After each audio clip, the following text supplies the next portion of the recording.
গত বছর ঠিক এরকম একদিনে এক মন খারাপের খবর পেয়েছিলেন মানালি দে। মন ভেঙেছিল তাঁর। হারিয়েছিলেন তাঁর দাদুকে। দেখতে দেখতে 1 বছর পার। দাদুর স্মৃতি আজও তাঁর মনে তরতাজা। দাদুকে নিয়ে করলেন পোস্ট।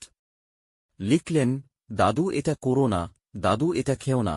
রোজ কিছু না কিছু নিয়ে ঝগড়া আমার সঙ্গে, তার সঙ্গে আমার শাসন তো রয়েছে। 1 বছর হয়ে গেল, এখন আর কিছুই নেই। আমার আদর ভালোবাসা রইল তোমার জন্য, ভালো থেকো দাদু। মা মারা যাওয়ার পর দাদুই ছিল তাঁর জগতের অন্যতম প্রধান। দাদুকে সন্তানের মতো আগলে রাখতেন মানালি।